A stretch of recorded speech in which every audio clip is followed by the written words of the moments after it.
Yes, I was disappointed with a few aspects of last episode. This episode was better. There were a couple of things I didn't like, but it's just niggly little bits that don't really matter at the end of the day.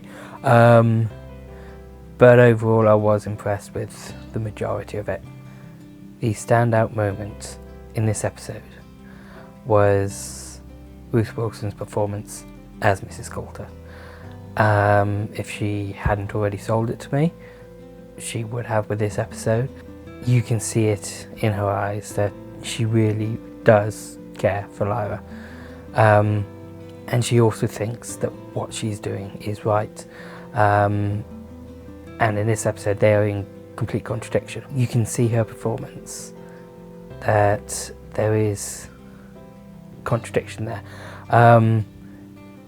She's just saved Lyra from something that she believes is right, that could actually hurt Lyra, and she's making up these excuses as to why she's not ready for it, but it's okay to hurt other kids. And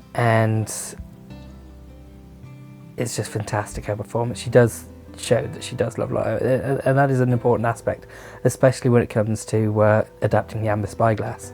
I think this episode with that scene will really, really help when they get to doing the final book. So yes, very, very impressed with that. The design of Bolvanger I think was great. It's kind of like what I had in my head as well, just a stark, bland facility. It's somewhere that you don't really want to go, and if you're kids, you definitely don't want to go there. So yeah, that's pretty good. And it was also quite interesting that they had some kind of moral difficulties with one of the characters, one of the adults, and that he was questioning what he was doing. He still got his comeuppance because he was essentially cutting a child's soul away. So yes, what Mar Costa does, kind of deserved, I suppose. He did essentially kill her son, so yeah, go for her. The fact that they are questioning whether what they're doing is right, it does lend some kind of humanity to them. Now in the book, it does kind of emphasize the fact that the people running this establishment are scientists. They're not carers, they're not teachers, they don't know how to look after children. They're very incompetent when it comes to that, and Lyra plays off in that. I don't think that's explored too much in this, which is a bit of a shame really, because I found it was quite interesting in the book in that they weren't there to look after kids. It kind of emphasised that point to me. I do like the fact that one of the members of staff was already severed, and she was a zombie already, and her performance was just creepy, wonderfully creepy. It sounds easy to just sit there or stand there and just have a blank face, but the way she delivered her lines as well, it was creepy, and I loved it. So yeah, that was good. Getting on to a couple of points that I didn't quite like. In the book, it's a bit more of a battle at the end of it. So I was a bit disappointed that we didn't see that. You get the Egyptians come in, they rescue the kids, and that's about it. In the book, there's a lot of Tartars there as well, and the Egyptians have to fight them. The witches come in as well. It's massive. It's pretty good. But in this, there's only one witch, Seraphine, and she is so OP. Seriously, no.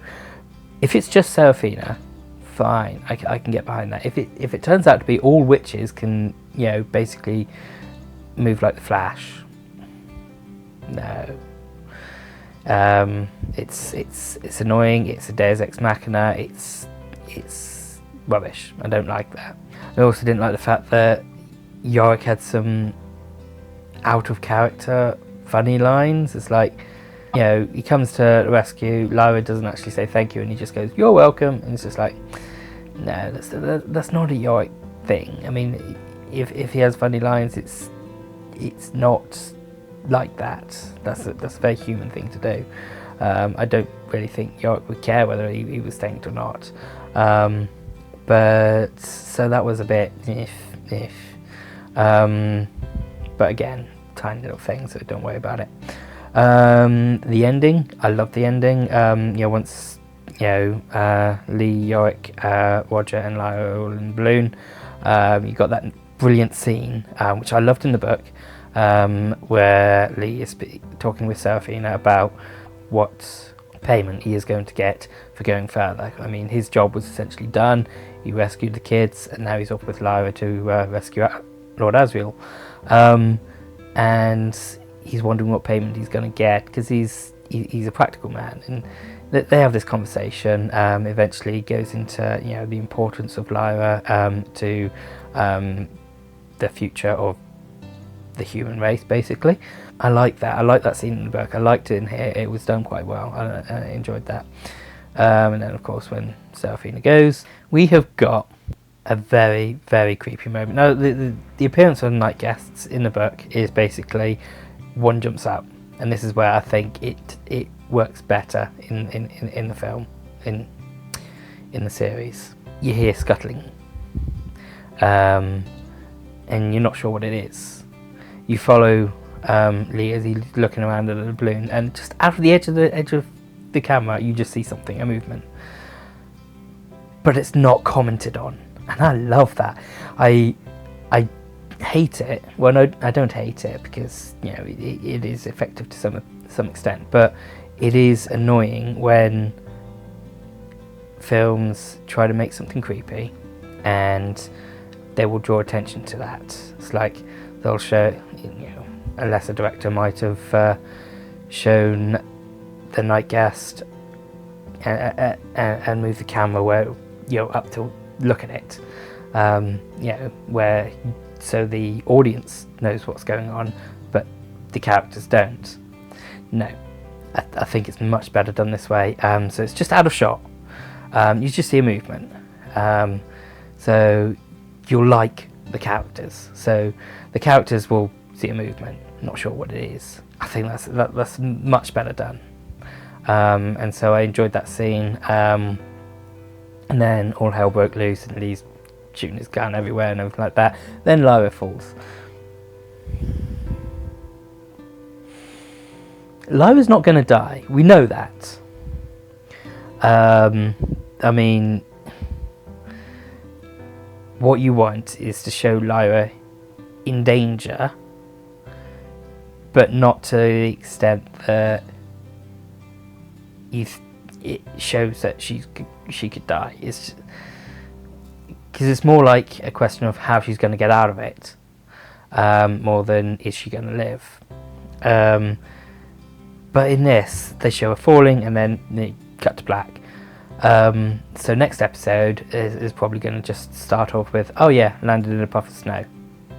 That's not suspenseful. I think it would have been much better to end the episode her landing and then meeting the bears, and then being led to Iofur Raknison's palace. That would have been a good ending. Or maybe just left her, in the snow. Lee's going off, and now it's Lyra alone. That might have been better. But the fact that they just ended it with her falling, there's no tension there. You know that something's going to happen to stop her. It's much better to have her, oh right, she's alone, or she's with some bears that she doesn't know. She's in danger now, not rather than... It's just like your classic cliffhanger, and classic cliffhangers are boring.